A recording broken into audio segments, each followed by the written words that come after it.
Radha Shivasani Gaur Bhaktavinda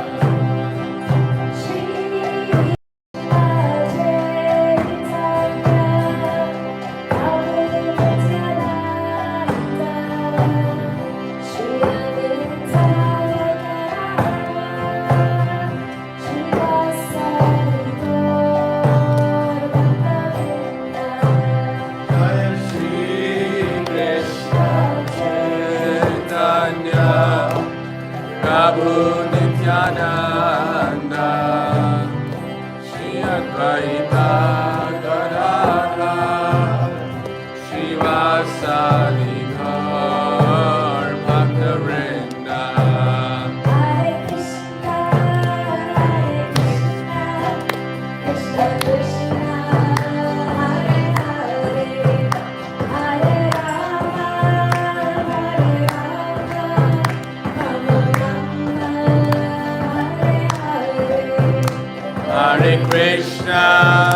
Hare Krishna, Krishna Krishna, Hare Hare, Hare Rama,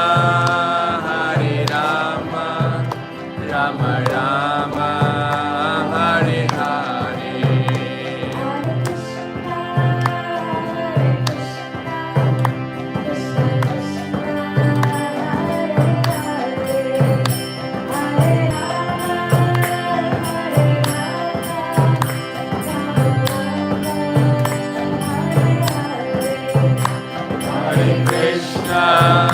Hare Krishna, Krishna Krishna, Hare Hare, Hare Rama, Rama Rama, Hare Hare.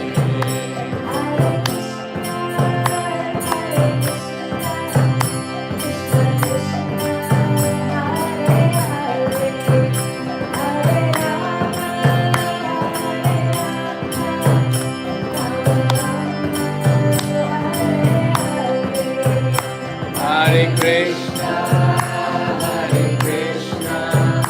Krishna Krishna, Hare Hare, Hare Rama,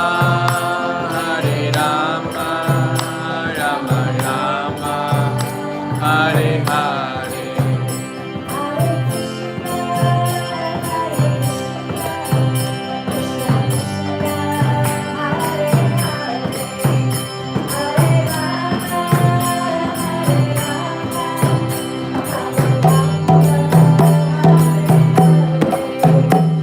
Hare Krishna, Krishna Krishna, Hare Hare, Hare Rama.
Wonderful, Kirtan. Haribol.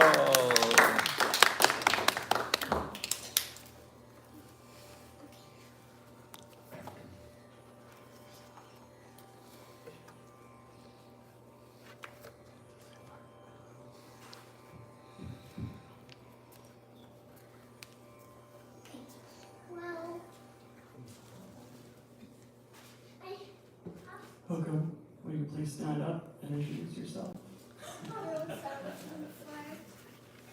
Really? Yeah, we all did it. Well, We all did it. I thought you were just calling me out. Putting you on the spot. My name is Hookup, and I am a local person here, close friends with Shasta Das, Rachel, and, well, Chappies and the community, and I play music here. I didn't realize it was 4 o'clock when I got home, and I went, it's 4 o'clock! I came back. Sorry. Hey, Regina. She's depositing her shoes. I didn't know she was coming. Yes. That's great.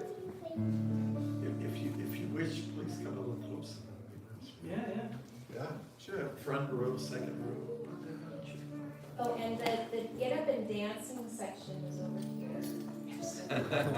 Or over here. If you want to get up and move a little bit, feel free.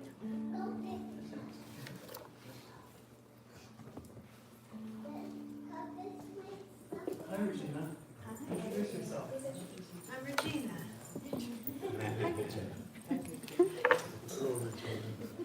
I'm on too much Swami. The walking monk. The sitting monk right now. We're all sitting in the front row because that's what he wants us to do. Regina. Well, I see these people Oh, sitting yoga. in the back. Sarasota. This is one of the hubs of Sarasota.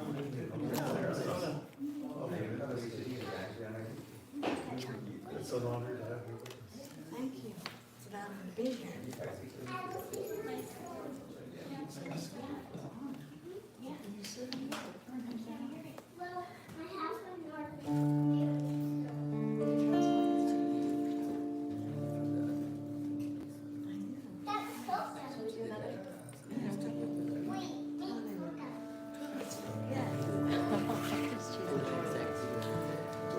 Are you on my map or something? Which gate am I at? Why did you just get there?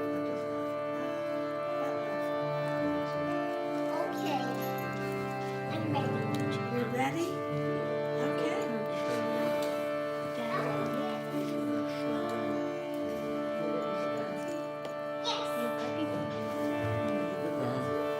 Yoga Kirtan Sub.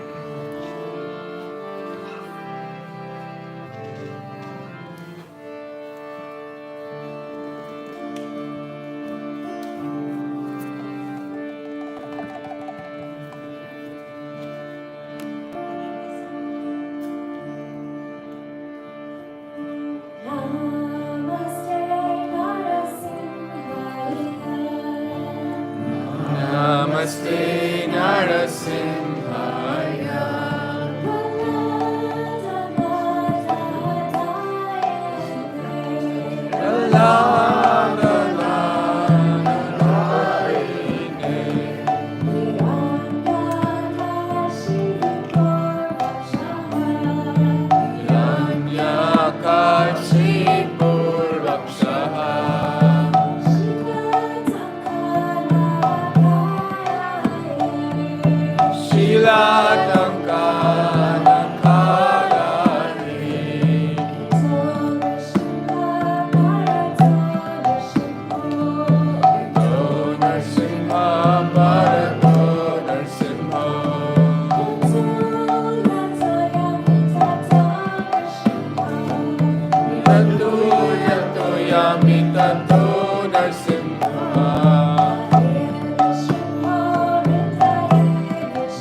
Hare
Okay, thank you so much, Cheryl. Cheryl. Nice facility, loved your musicality, I loved your melodies. So much. It was very uplifting, very sweet, I would say that. Thank you also, Shashwata, that's great. Okay, so, I don't know, if the Kirtan is finished, but I'm gonna make a proposal that we do a little bit more in a few minutes, and we get everyone to dance, all move the same. We'll do what's called the Swami step. If you're up there. Okay, so it's really simple. The what? Swami step. What is that? Well, I'll show it to you when we get there. All right, thank you so much. I'll just start with an invocational mantra and then we'll say a few things. Om Jnana Timirandasya Jnana Jana Shalakaya Chakshuram Militam Yena Tasmai Sri Gurave Namaha. For that particular verse, it's just giving respects to the previous teachers, the gurus in the past that have passed down this great tradition of chanting, doing mantra meditation, leading us on the path of bhakti. Yeah, so my name is Bhakti Marga Swami. Swami means when you're like a full-fledged monk and you're married, but you're married to a mission. And what is my mission? My mission is to share higher consciousness. Bhakti, the first part of the name, means devotion, and Marga means path. So path of devotion is the name. How did I get it? I didn't pick it out of a hat, like, it was given to me by my guru, Swami Prabhupada, and he's the founder of the ISKCON Society. He brought to the Western world the notion of Bhakti Yoga, Krishna consciousness, and the chanting and all those wonderful things. And so I started to do these long distance walks, marathon walks, and on the first day of my first walk, I had reached 27 miles, somewhere in that neighborhood, like 46 kilometers. And I was on Vancouver Island, and it kind of hit me, why I got that name, Bhakti Marga, because usually our guru would take the first syllable of your Judeo or Christian name, because his first takers were, members of the Christian community, or, there were, first of all, there were a lot of Russian, Jewish, Americans who were pretty much the first takers, and Christians and something like that. So he would take the first syllable and he would try to find a Sanskrit word that would match it. Like, say, my name is John, and it still is. I'll show you my passport. And I didn't change that.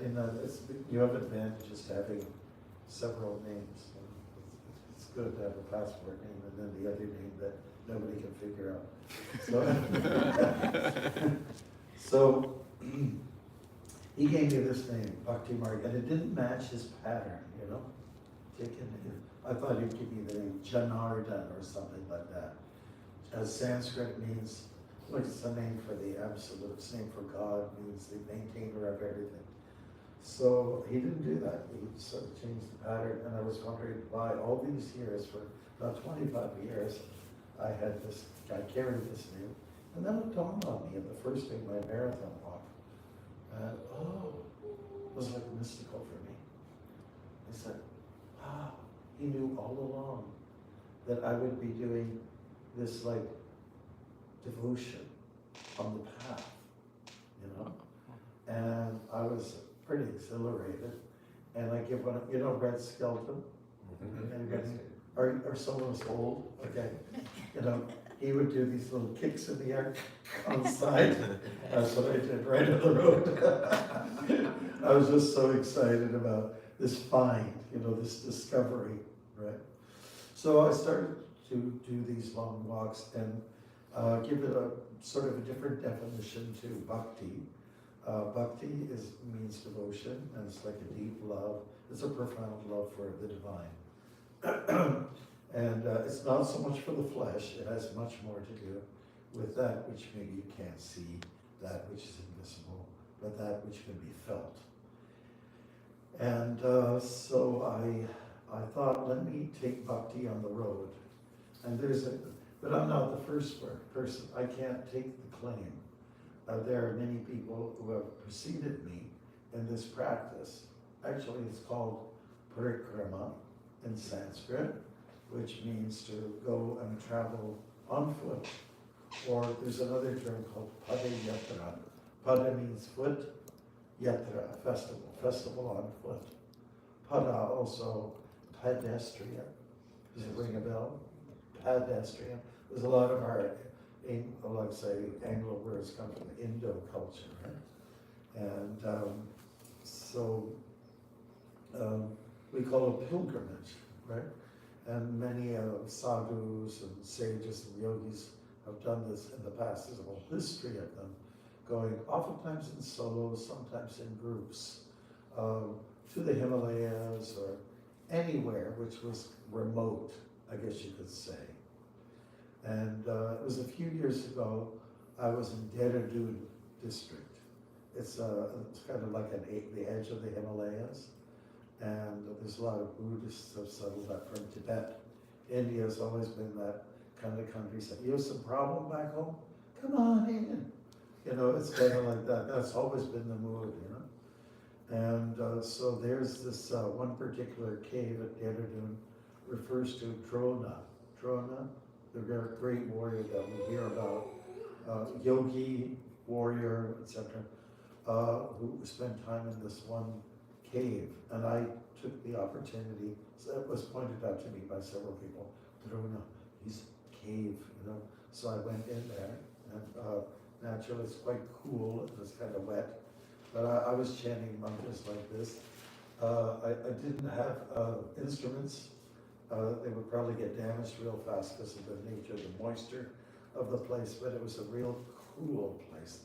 And I mean cool in more ways than one for chanting the mantra, you know, in the cave where the great sage spent a lot of time in meditation, right? So the walks have been great. I walked across the U.S. Once. That was my last major challenge, and I did Canada 4 times. That's where I live. And I did it a few times over because when I completed my first walk in '96, I wasn't satisfied. I said, it didn't feel right, you know. I came to the end, St. John's, Newfoundland, close to where the Titanic sank. And I said, I didn't feel like I'm finished, you know. There was no media coverage, there was no, it was dull, it was drizzle outside, and it was a little bit blasé. And I felt maybe I'm being told something. Maybe I have to do it again. Maybe I have to do a loop, like turn around and do it again.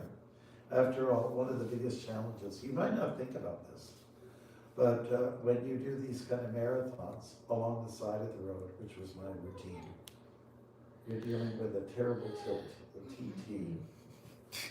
The road is engineered like this, fairly flat, and to accommodate the rain and the melting snow to end up on the side of the roads in the ditch, you know, it goes on a slant, so everything drains down, right?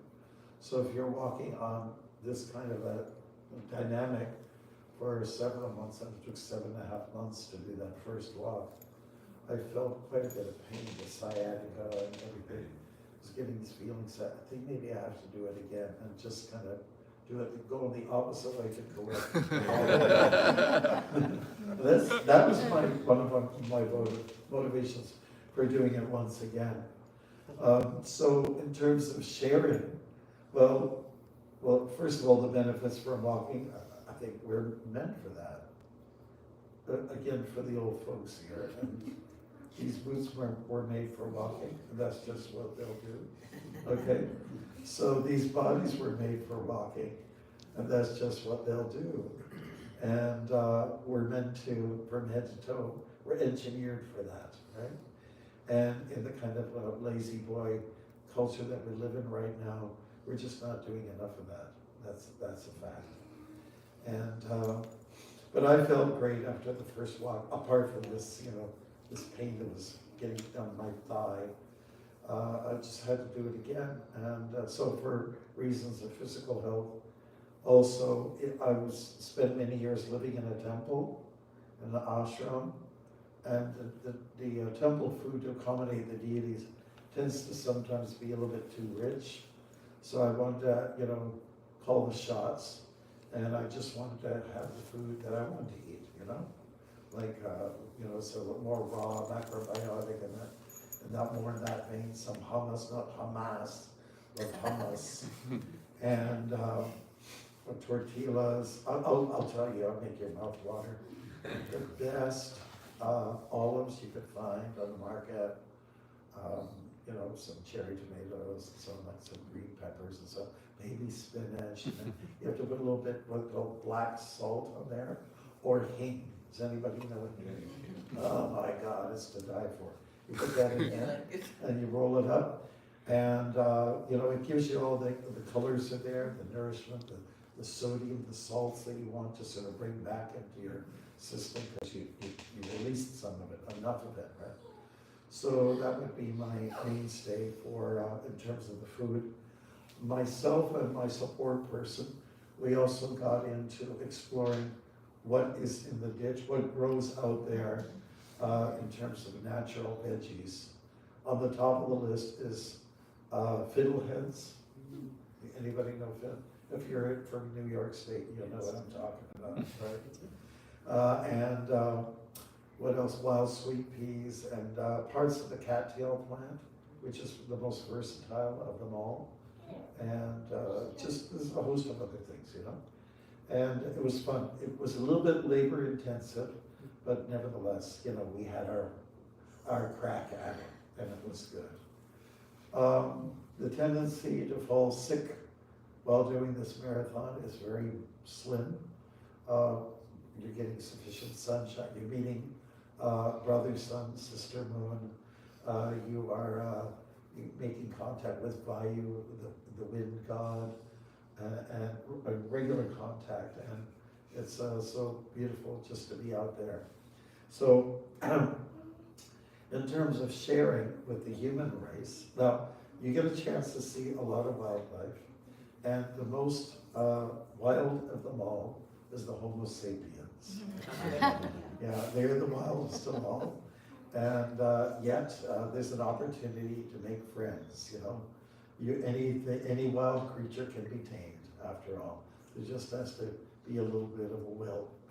And so the contact with animals was great too. Yes, I guess it's clear to say, by the way, I did write a book, but it is, I ran out of copies. It's called The Saffron Path, and here's how it's dubbed a little bit at the end. From being stalked by a grizzly bear to being mistaken for an escaped prison inmate. This color, right? The walking monk braves the elements and adventure across the globe to bring you the tales only trails can tell. So that was always a lot of fun. By the Amazon has this here. Saffron Path. The Saffron Path. Can I see the cover of the book again? Yeah, sure. And we can pass these cards around. It's got the same cover, and just so you know the name. Yeah, there you go. Okay. So let's get back on the trail. Hot on the trail. About being escaped, being considered an inmate. The first time I encountered that was in just outside of Vancouver, and is in a place called Chilliwack. And a Royal Canadian Mounted Police pulled over and said, "Do you have some ID?" And I said, "Well, I did." I gave him my passport. I didn't ask any questions at that point. He was fast. He's fast on his feet, So I gave him my passport, and then he went into his car's cab and looked on his computer to see if there's anything on me. And there wasn't anything on me. And he just gave back my passport, said, "Oh, you're good to go." Excuse me, officer, can you explain, is there a problem here? I just want to know that I do something wrong. I was walking on the Trans-Canada Highway. At that time, it was the longest road in the world, you know, like over 8,000 kilometers. It's 5,500 miles like that. And he said, well, you see, you're in Chilliwack. Here we have a penitentiary, and everyone's in orange. So I got a call. I thought you were an escapee, so I'm just here to check you out. And that was that. That happened numerous times. By the time I got into the States, especially where the population is a little more dense, the police were almost every day checking me out. Now, here's what it looked like. I had one fellow that I met in Hartford, Connecticut.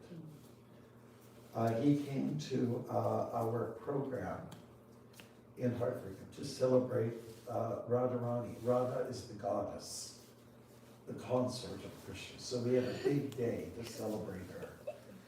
And I met this fellow. He was 19. I learned from him that we had shared the same birthday, October 5th. And he said he came to the festival to honor the goddess. And I told him, my story, what I'm doing. I'm walking across the U.S. And you know why? This is a real killer, okay? I'm walking across America to make it great again. Isn't that the line? Okay. To make it great. A line from, you know who. To make it, yes. So this fellow's name, he looked like Bob Marley. He was tall and thin, and he had dreadlocks, and he was a rapper. Right? He was from the local area, took interest in higher consciousness, and he had told me that he was working in a men's clothing store, and he was getting, for 3 months in a row, he was the best salesman. So then, after I told him a little about my walk, to the group of people that were there, he said, I want to go with you. I said, okay, well, but you did tell me something about yourself. You did say you have a girlfriend. He says, I'll have a talk with her. Okay. You did, because this is going to take a while, be away from everything. And you told me you lived with your mother. I'll have a talk with her too. He said, you also told me that you were doing really good at your work, selling the clothes, the guy's clothes. He said, I'll get a leave of absence. Okay. So all those things, he jumped through all the loops, and he joined me. Okay, so here we are. We're walking in conservative Pennsylvania. Very, very conservative. Very white, like you said there. Very, very Mennonite or Amish, if you're in. Conservative. Love the people. Honestly, I have so much reverence for them. So it was a pretty standard thing that the police would be called, and it was sometimes they came in, all right, what's going on here? Oh my God. Yeah. And I carry my beads, and I have them in a bag, and your fingers stick in. What's in there? Oh, these are just my meditational beads. That's all. And what are you? Who are you to him? So I look like an escaped prisoner, and my fellow looks like either somewhere between a reggae, musician to a drug dealer, right? So we don't kind of look the same, of the odd couple for sure. And so they had lots of questions like that, and of course we answered all the questions, and they asked Trayvon, son, and who are you to him? Son? Well, he's my guru. Oh, okay. So that question's over. And where are you from? I said, I'm from Toronto.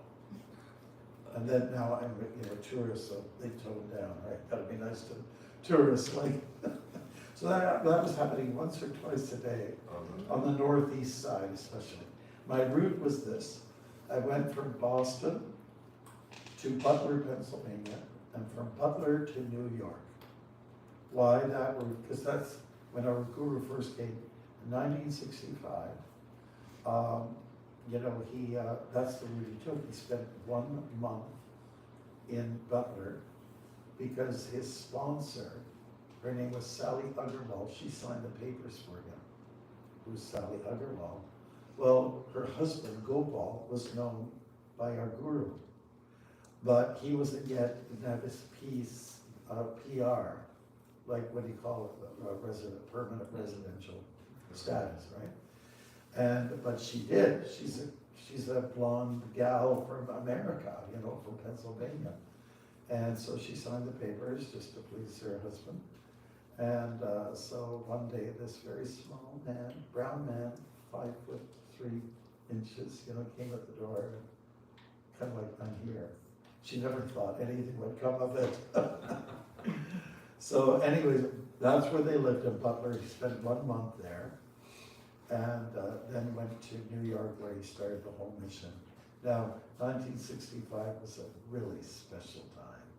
The music was better than it is now, okay? And there was a lot of upheaval, there was a lot of disturbance, the counterculture was in full swing. People were not happy about the war in Vietnam, and so there was a lot of protests, a lot of, what shall I say, just opposition. And it was a time when people were ready to hear something different, something new. Now, for at least 200 years since the British settled in India, people did a very good job at ravaging India, let's put it that way. And the British they did a very good job at leaving India very poor. And India had a pretty, high reputation for being just a poverty-stricken country. Not that there aren't good people there, it was just a bad rule, a bad reign. And so now it was, things were changing a little bit. What about India? Well, like even my dad, he was quite prejudiced, and I told him, I'm joining a community that has roots from India. And he goes, India? Everyone's poor, the cows are eating all the food, and the people are starving, and they're worshiping the cow. There are also snake charmers over there.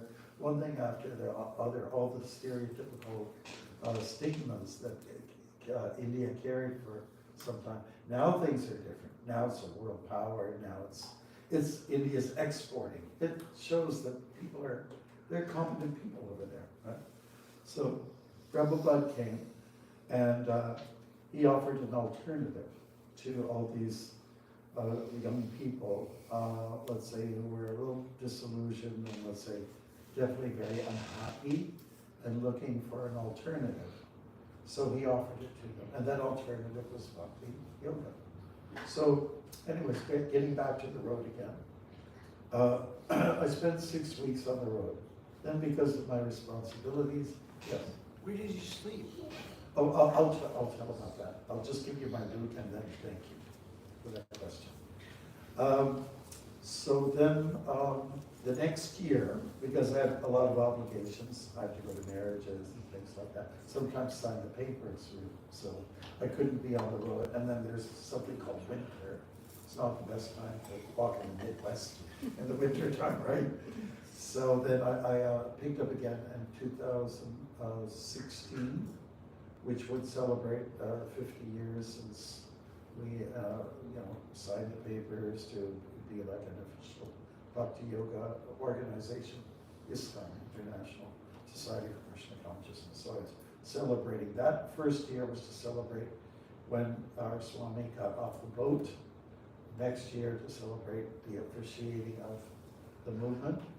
And so I went from Butler, Pennsylvania, all the way to Lincoln, Nebraska, okay? In the heart of the nation, the middle of the country. And then again, obligations, going to India, some of the other responsibilities. Next year I went from Lincoln right to San Francisco. Be sure to wear your flowers in your hair, again, for those who've been around, okay? San Francisco.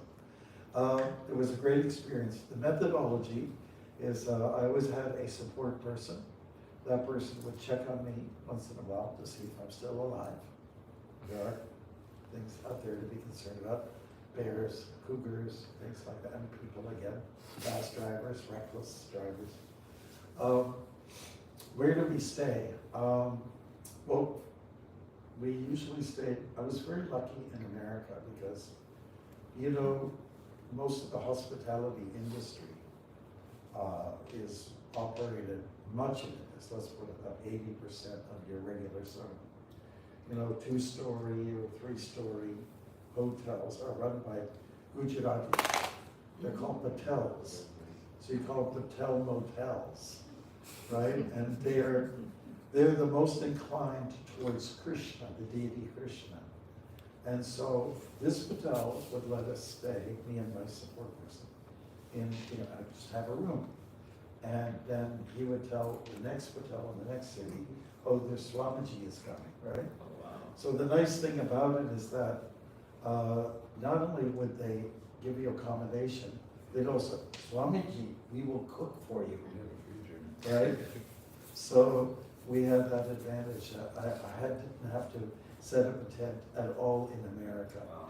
In Canada, I did, and there was a lot more campsites, and the population is much more sparse, you know, so and that's okay, you stay in the van, stay in the tent, it was fine. And of course, sometimes we stay, people invite us to their home. There's a lot of nice people out there. You know, some are neutral, some are not so nice. Honestly, Nebraska, okay, what can I say, honey bowl. Longest stay, we took forever. Half of it on the eastern side, it's all this, you know, corn. Oh, big 10, 12 feet tall, you know, corn for the crops, for, it's fodder for the animals, which is the other half of the state, the beef cattle. So, but what my contention was to walk on Highway 80 from Boston to San Francisco, which is the oldest highway in the world. And I believe it was completed in 1913. And it's still operating, but it has diverted a little bit. That cute little charmy, you know, two-level road turns into like 4-lane, 6-lane, 8-lane in some places. So we had to do a lot of jumping. We had to find a parallel road. So there's this one place we went to in the countryside, and at that time I had 2 assistants who were there for the ride, for the adventure, and helping. And they were taking pictures of the 35,000 heads of cattle in one pasture, and then across the road 10,000. Run by a company, it was like a group organization. A couple of the guys, they were very suspicious about us. And, you know, I would assume there's activists that have been around there who just don't take too kindly to people like us. We're just too radical for them, right? So they came down, missing teeth, you know, all kinds of shotguns in the back. I said, guys, so what's going on here? You got some car trouble? You know, we got some support guys. No, we're just helping the monk down there. What's he doing? I said, well, he's walking across America, you know, to make it great again.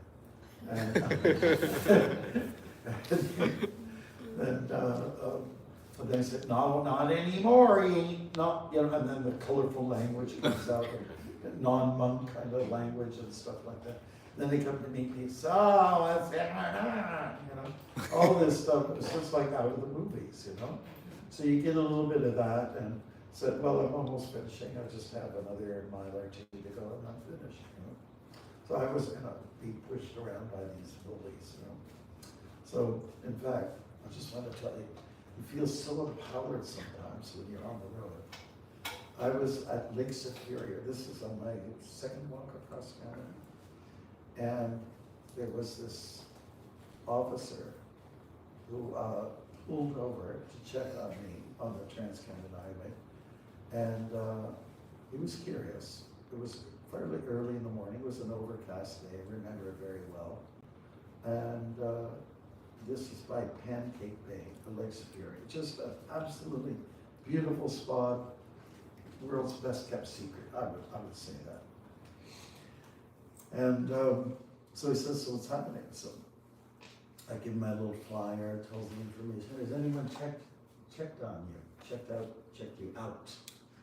I said, no, officer, no one has checked me out. And what I did, I stole a line from the Gundy movie, 1984.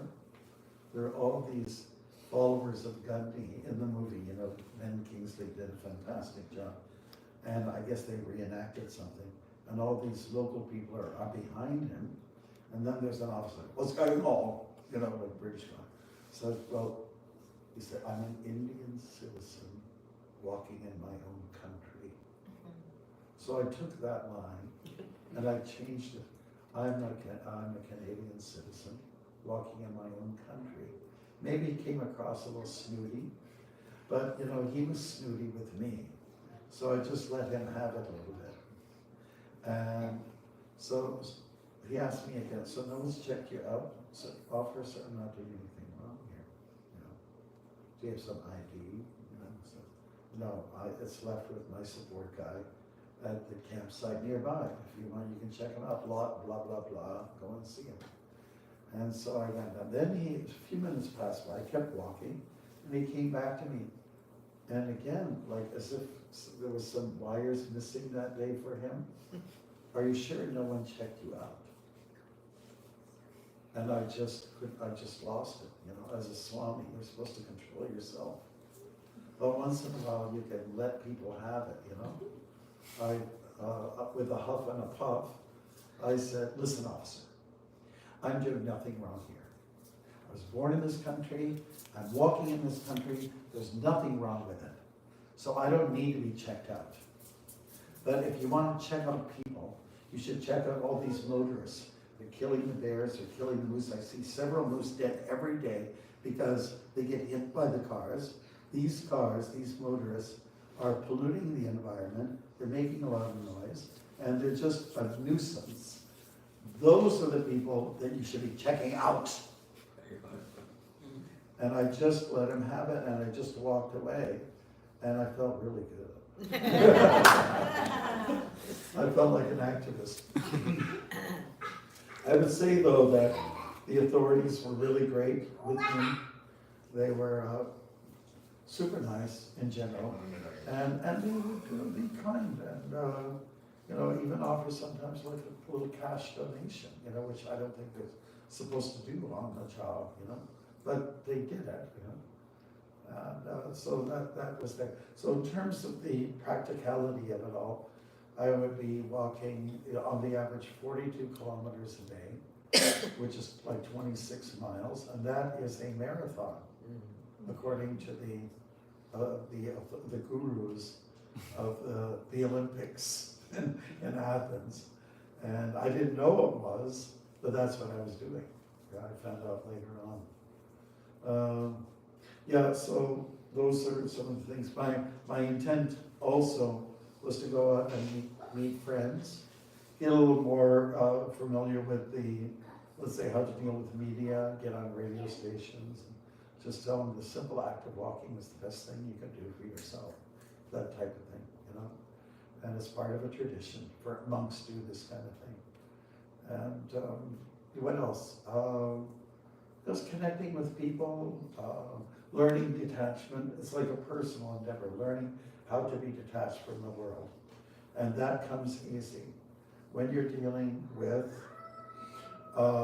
fast drivers, when you're dealing with high winds, when you're dealing with rain that persists, wants to run, just come down for 8 hours stretch, or snow, or blazing summer. We are from Canada, but we do get sun. We do get summer, in case you didn't know. Anybody from New York State, you know what I'm talking about, right? Yeah.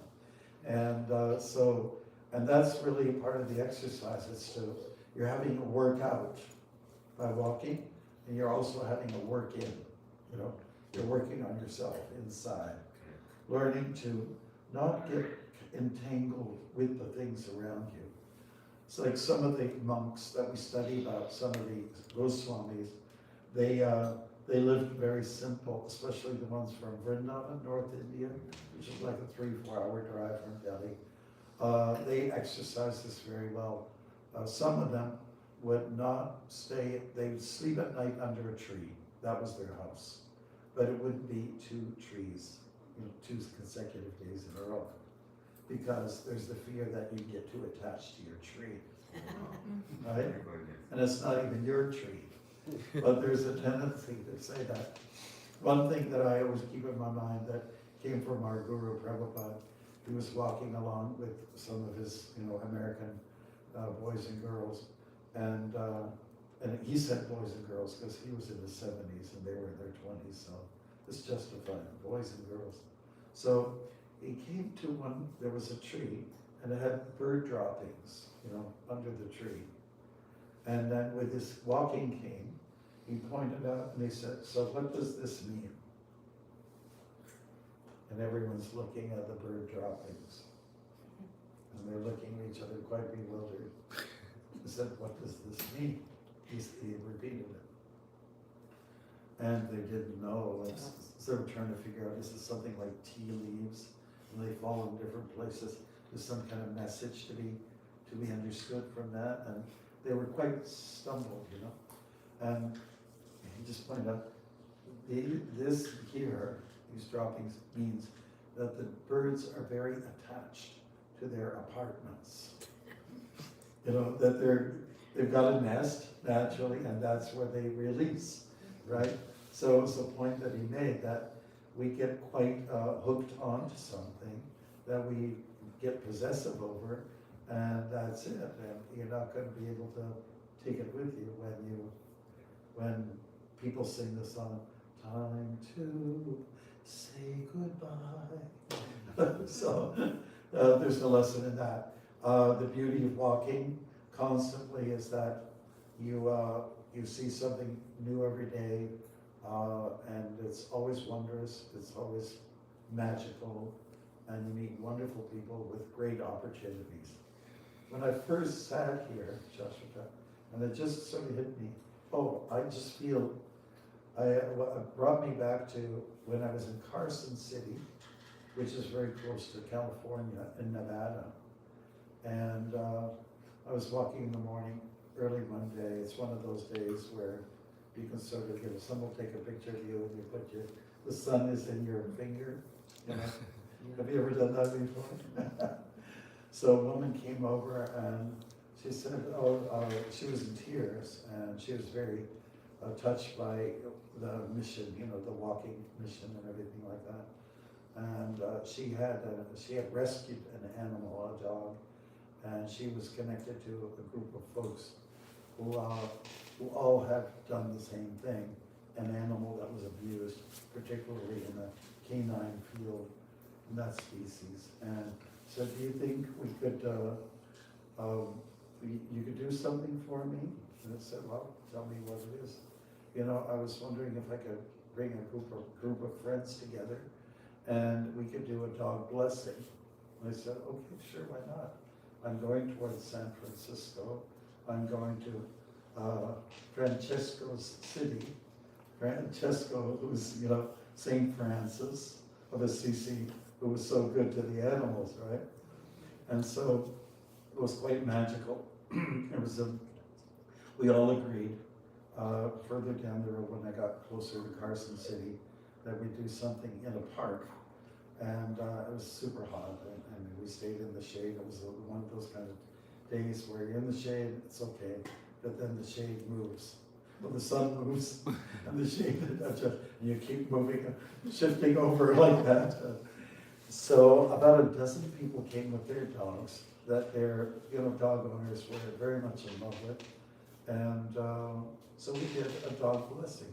And how did that go? How did that pull out? Well, we did a little ceremony, and it's called an arti. And you have like a tray made of brass. I have a good friend over there who's what we call a god sister. She brought all this paraphernalia for usage in a traditional arti. So it starts off with the blow of a conch. Then the next item is incense. Next item is a flame, with E. Next item is water. Next one is a towel. Then it's a flower. And then it's a fan, like a chamara fan. From some of these mountain animals like the ox, musk ox, they have the tail, bushy tail, so you cut a bit of that, it doesn't cut off their tail, it just takes off some of the hair, so you use that. And then you finish again with a conch. It's a very standard procedure that's used in some ceremonies.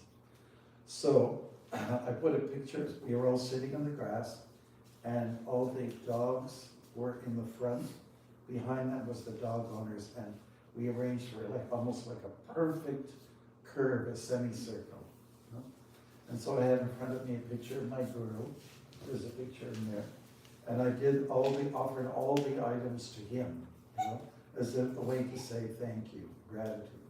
And then after that, I offered it to all the dogs, you know. And they were totally mystified, especially with the sound of the conch, and then the incense bellowing out, and the flame, and then sprinkling the water on them, and then finally the chamara fan, which is like this bushy, hairy thing that goes in the air and that totally mesmerized. Yeah, the dog owners did a really good job. They do a great job at looking after their pets. So that's done. We did a little chanting, me and my two assistant monks. We did mantra meditation, like Cheryl, you and Shashwat did like that. It was very sweet. And then I took one of my favorite verses from the Bhagavad Gita, and it goes like this in Sanskrit. And people love to hear the Sanskrit. Here it goes. Vidya vinaya sampane brahmane gavahaschini shumi chaiva swapakaicha pandita samadarshinaha.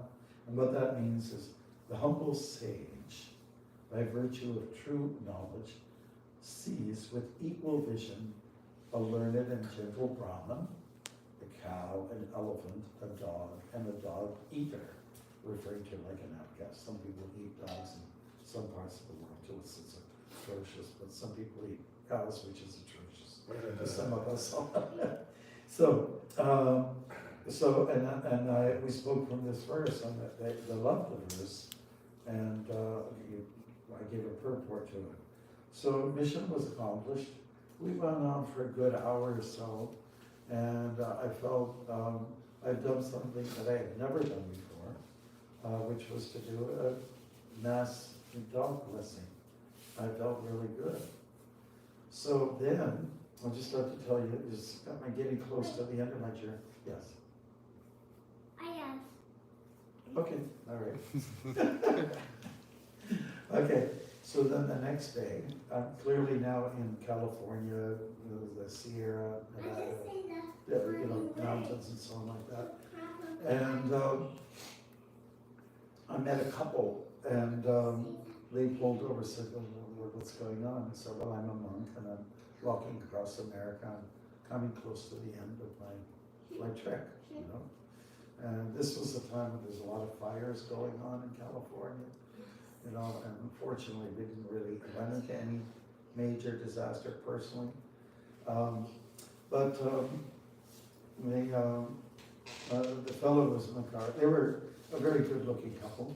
I just remember that. And he said, you know, I'm just trying to do whatever I can to stay out of jail. You know, I guess he had some issues before.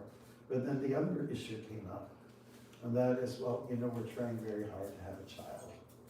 So, okay. Well, just the other day, I did a dog blessing for a bunch of dogs. Maybe I could use some mantras here, which would help bring about a child, okay? So I did. I chanted some other mantras.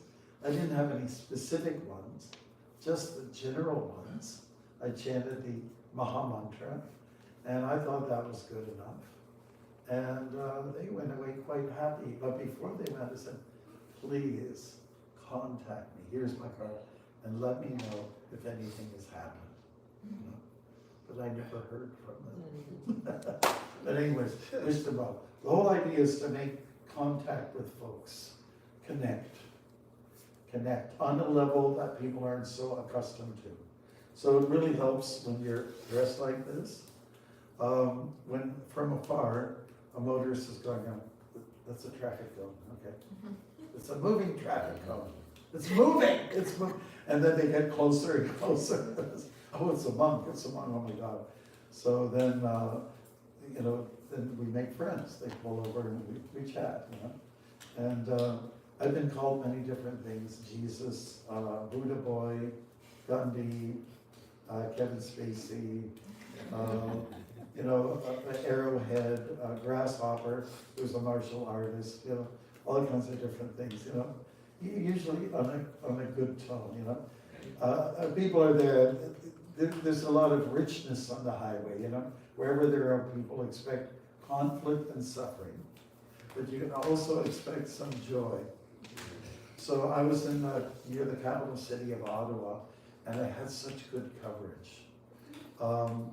There was this TV crew that came out. They just liked my mission, and they followed me for quite some time. And then they'd ask people, who I had passed on the road. So what do you think about this monk that's walking across the country? And they say, I think it's just a great thing, And so, in fact, their office said, okay, you got to get to another assignment, What you're doing now is not important. So they just stuck with me. It was so nice. So the next day, a guy pulls over. Hey, I seen you on TVA. Okay, we're in Canada, right? Seen you on TVA. And said, yeah, okay. Yeah, so you're a monk. Well, that's great. Do you guys ever tell monk jokes? in the monastery, I said, well, yeah, we do. Actually, we do. Our guru, as much as he looked grave, he also would tell jokes. And so I got a joke for you. This one man, young man, he wanted to join the ashram, or the monastery. And the abbey, the guy in charge said, okay, well, in our monastery, you take a vow of silence, and you can only say one word you just have one word every year. That's all you have. So then, okay, great. The young man was very interested in the program, and then 1 year passed, and all the monks in that monastery had the chance to say their one word. That was very important, very pressing for them, right? So this new recruit, he said, cold. And so they understood that the administrators don't give him an extra blanket, okay? And then another year passed. And then he said, he was really good on this vow of silence. Second year passed. And he said, food. He wasn't getting enough, right? So they gave him a little extra. Third year passed, okay? And he had his chance to say his one word, quit. And so the abbey said, good. Because since you've been here, you've just been complaining. So that was the little, jolly joke that we had, on the road on that time of the day. So like when you're on the road, you have to be ready for anything. You have to be, people are jovial, then people are in grievance. They don't always say what it is, but can you please pray for me, my so-and-so, or my partner. Here's one I'll tell you, that's in the book as well. It was Mother's Day, and a couple pulled over from, let's say, Nova Scotia, and they said, we heard what you're doing, we think it's just wonderful, and it was just Mother's Day, and the woman was saying, I was thinking about my mother, and I believe that my mother, who just passed away, is going to come back and deal with unfinished business. And I believe she's going to be reincarnated and in another form, life form, and that's what I believe. And she was just sharing that with me and asking if I would back her up. And I said, I don't have a problem here at all. We believe in the soul's transmigration. I'm moving constantly. I'm in a different town every day. So that's a kind of form of transmigration of the soul, right? And so from body to body, we are moving along. That's some of the prime teachings of the Gita is there as well. So you have a chance to connect with people philosophically or just emotionally, and just sharing, sharing. Bikers, the last story I'll tell is this, okay? This is Saskatchewan, and there's a bunch of bikers there. I'd say a dozen, there were about a dozen. And they passed by me, and I just have a tendency, I just want to wave at everybody, And these guys didn't reciprocate so well, but they looked at it, what's that kook over there, They went into town, and then they came back the other way, and then they pulled over, all of them. And the main guy, the head honcho, what do you want to call him, the alpha, whatever. He comes and pulls up, takes off his gloves, off his helmet, and puts it down. Comes down, a few of the guys are coming towards me, said, oh my God, what's going on here? And I said, we saw you earlier on. You got into town, we saw you're on the front page. We know what you're doing, we know what you're up to. I gotta shake your hands. It's kind of like that. So you make friends, and the thing is, when you're, whether it's a motorbike or a cycle, or because people do that, or runners, but that's very rare. You just have things to share with travelers. It's a very unique lifestyle, and it's something that most of our ancestors did in the past. If you're Irish, you probably did it as a Catholic. If you're from the Orthodox Church, probably your ancestors did it, and they were chanting, Jesus Christ, have mercy on me, Jesus Christ, all the way down, praying like that.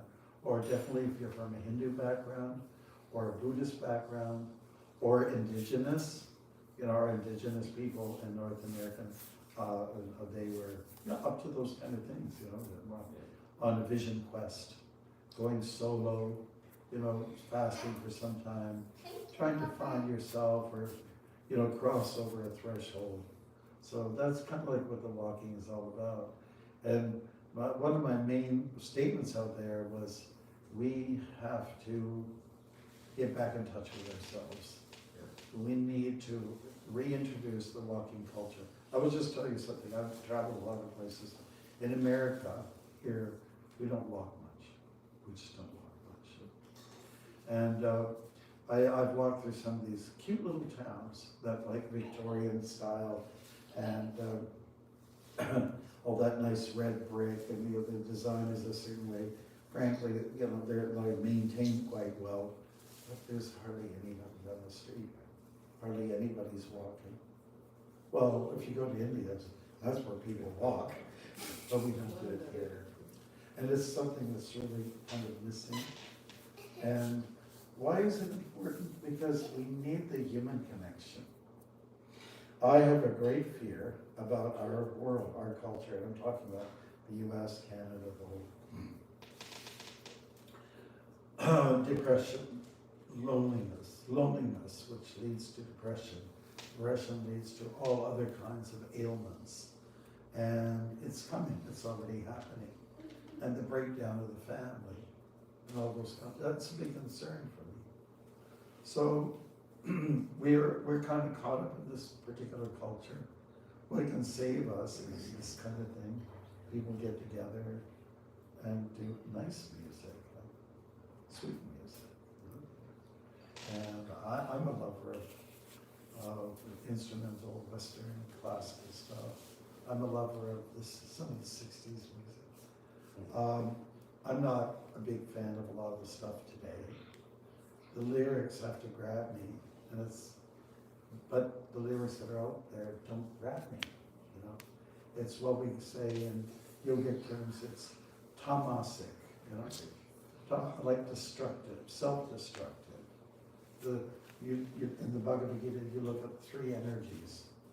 They are sattva-guna, which is the mode of thoughtfulness, and sattva-guna. And then Rajaguna means the mode of passion, which everyone's pretty much, too much sugar or too many pills, whatever, moving fast, nowhere fast. Tamagun destructiveness, lethargy, lacking drive, let's put it that way. Yeah, so walking is something that might be even a thing, an activity that doesn't get you so excited, but once you start moving your feet, stepping out the door, and you've got your sneakers on, it's not a big problem. But we have this thing called the mind that stands in the way and makes everything difficult to anything to execute. So, again, I think it's just, Trida Vrata stands for be very determined, let's get out the door and, make a habit of getting out there every day. And when I do, I go with my beads, I pointed them out, and I chant the mantras, and I do like 8 hours of this sometimes. So my normal habit is 3 hours when I do the long walks. And then I make myself open for the world and make friends along the way. So on that note, I will just, what did I do with it? A book. Yeah, the book.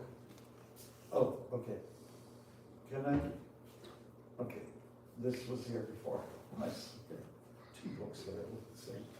Okay, I do like, during the COVID, I wrote a lot of poetry because you couldn't do much of anything else. And so here, just in connection to our guru and what he's done. Because the walk was one of expressing gratitude to the guru. That's a big thing in the yoga culture. Be thankful for those who gave you something to make you advance. So here it is. This is about him. Leaving home behind. A new comfort to find. It was in 1965. The ocean you did survive. On ship with beads and books, there were stares and looks when you landed upon the shore and made that big score in the city of fashion, of darkness and passion. There was snow and cold, but you were so bold. There was noise and heat. You said no to defeat. From the above description, I learned a great conviction. I'm going step by step, the stride to be kept. For around every bend, there's definitely a friend, a touch of magic, making life less tragic. Thank you very much.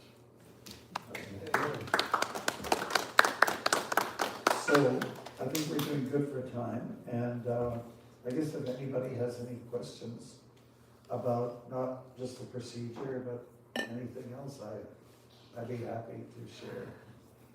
And if anybody else has got some walking experiences, I mean, we've got the Appalachian Trail, we've got the Pacific, the West Coast Trail, and I understand that, I don't know who's investing in it, but they're making a trail right across the US east-west, which is fantastic.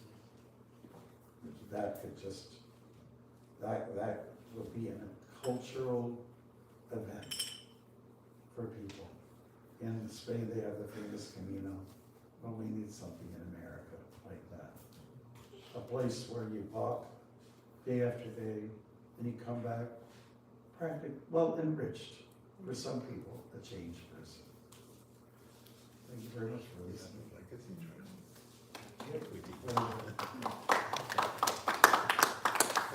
Does anybody have any questions at all? I was wondering, did you have like a set time for your walking? What time you start? And Yeah, take a those are break? natural questions. Like say, I'm very committed to beating the heat. So I start in the dark. Start in the dark before the sun comes up. If I know it's gonna be a hot day, 100 degrees Fahrenheit or 30, whatever Celsius, I'm going to get out there early. I'm going to put my hours in before the sun, takes the life out of you. And sometimes you don't have much of a choice. remember when I was in Nebraska, Omaha, I love that name, Omaha. And it was so hot, I couldn't walk during the day. You just went to it, you're sweating, you know, after 2 minutes out there. So I just decided that I'm gonna walk in the night. It started at 9:30, my support guy, poor guy, you know, he'd be sort of waiting for me at intervals. But we had no choice. We actually How had did you motivate yourself to do that every day? to do that every day. Well, you make a commitment. You start a project, you let people know, and you're just gonna go for the finish line. That's all. And I got, Wait, okay, uh, yeah. Okay, I'm ready. Okay. okay. A performance. Yeah, I mean, a lot of inspiration came from my brother. He was in his 70s, and he just had this following of all these young people. They were in 20s, you know, and he was imparting to them a whole new way of thinking, a whole new way of being, a whole new way of just existing. And he gave his everything, and he was so determined. And some of his students let him down, couldn't keep up to the commitment, or, you know, and but he just kept going. That he was just extremely determined. And so you get inspiration from people like that. And there's a story in the Bhagavad Gita about the sparrow who lost her eggs to the ocean. The ocean just came up, wave came, took her eggs in the nest and started laughing. And the sparrow was just all upset. He says, "Feverish, you bring back my eggs or I'll just swallow you up." And the ocean is laughing at her. So she kept going. She was so determined. Then meanwhile, an eagle by the name of Garuda, I don't know if you're familiar with him. He was soaring around up in the, you know, head in the skies, and he looked down to see what the commotion was all about, the laughter, the little bird going, pecking away.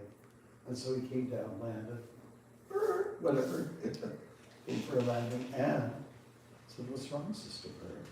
Said, "This ocean took away my eggs. I want my eggs back, my babies." So Garuda stood there. "Ocean, you bring those eggs back, or I'll drive them out." And the ocean was, "Whoop, oops, here you go," and delivered. So the point is, if you're determined, wonderful things will happen.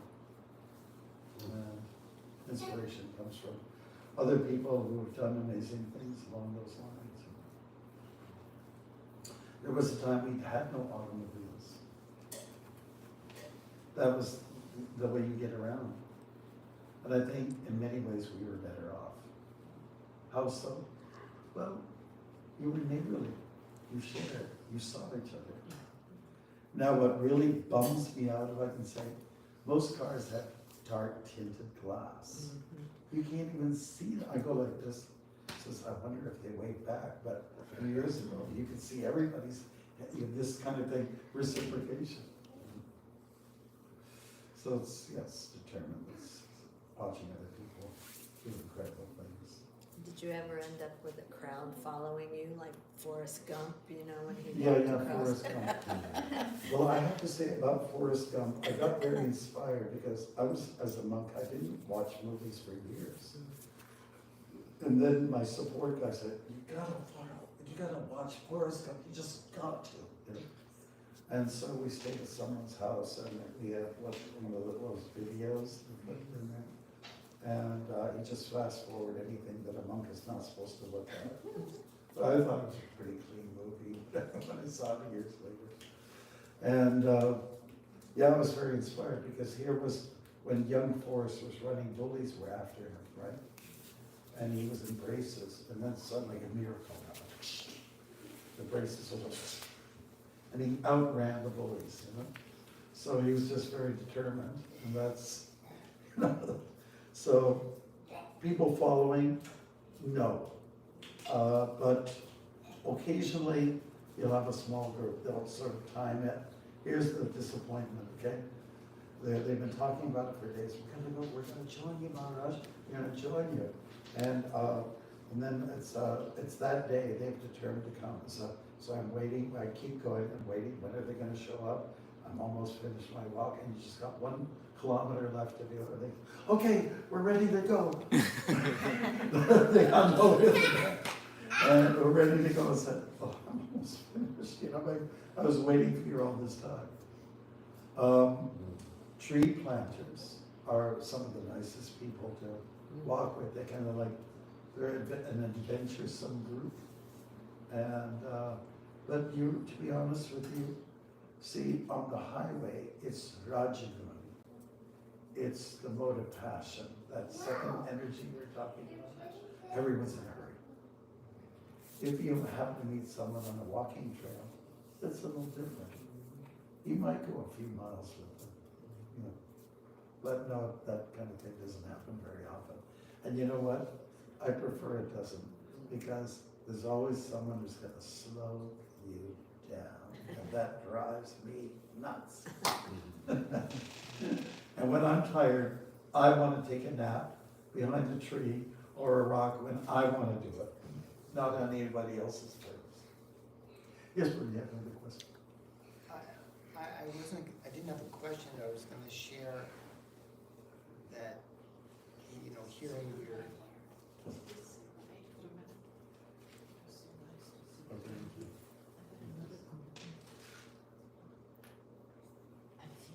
Okay, fantastic. Thank you so much. All right.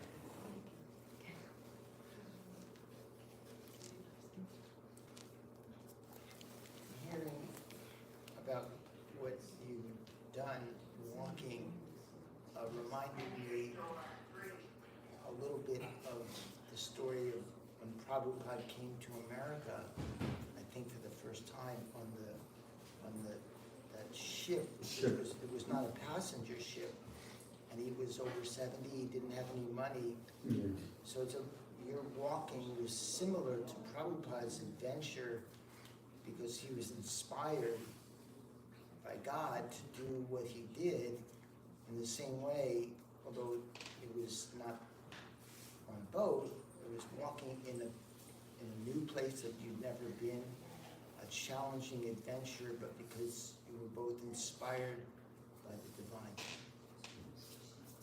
Yes, well, yeah, that's when I got very inspired by him, to do what he did. And he had 2 serious heart attacks on the boat. You know, like you can imagine, the Atlantic can be really rough on you. So I think it's very precarious. He's in his 70s and never sailed before. Well, I'm sure it was also precarious, many things that you did on the walk too. Yeah, I don't know if I can compare, but I think there's definitely more fun than challenge, in my opinion. The fatigue. So I did wear it down my knees. I had to get new knees as a result of Where? the walks. It's on my What city were own. you in? It's on my own. Okay. Yeah, more recently I got new knees, and now I just, about 3 weeks ago, I started a 3rd walk across the country, Suriname. And my ticket was up. I had to go back. I'll have to make 2 or 3 more visits just to do it in sections. See if I do the whole thing, but I have to come back. And but I'm at it again because I have my new knees, and they worked out very well. If anybody's going for knee or hip replacements, just go for the physio. It makes all the difference. Do your physio. Just listen to the experts. And don't be lazy, just get it done, and you'll be happy with the replacements. Yeah, so one funny story about going to the hospital. They're doing renovations in the front and the back, there's scaffolding, and all this thing is going on. So it was my time to, you put on the tuning thing and all that, and you get wheeled over into the surgery room. And then the doctor's there, Dr. Beckstein, he did a great job, and his helpers. So I didn't have much rest a few days before, so I was quite dopey, and they kept coming to just, relax, breathe heavily. And they sedated me from here down. And so I was still cognizant, I was a little alert. But there was something bugging me. It says, why are they doing renovations on the other side of the wall? Why all this hammering? Why all this sawing is going on, you know? And then I realized at some point, oh, wait a minute. I'm the renovation. They're working on me, and so. Anything else? Okay, I'll leave it to you. I did make some, suggestion that we could do a little more chanting or dancing, but maybe our time is up. We can do that while we prep up food. What do we want to do? It's ready? We're ready to serve for sure. Ready. So maybe we can take some prashadam, and if anybody's up to it and time allows, Yeah. we can do a little more yoga dance. That's one of the things I do. We can do it In after addition to the- walking. Maharaj, where do you want to take your Wherever you want me to be.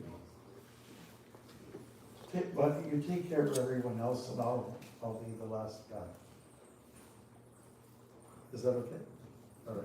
So, anyways, I want to thank you very much, and I guess I'm finished with this right now, right? Yeah, great. You did a good job. I'm really impressed with your facility here. You got a kitchen here, you got the nicest people you could imagine. And you have a sound man, you got a harmonium, you have the mardanga, you've got, even that happy person, I didn't even notice that. How's it going? And you got a little altar set up here. These are deities of Gaura and Nitai. And these two gentlemen were sadhus. They traveled to different It's parts on my of India own hook'em. and started the whole Kirtan movement. The Kirtan movement is those who started the chanting. Taking stuff out of the temple, meaning don't spend all your time inside the place. Go outside where the people are. Sing and dance and establish a happy kind of environment, which is what you did so nicely. And so we credit them for that. Chaitanya and Nityananda. Anyways, we have books over there. I don't know if you want to, you're the MC, man. If everyone wants to come this way, we're ready to serve some prashadam, and then you can sit at the table or at your chair, wherever you're comfortable. Great. No, hello. Come on, Rhiannon.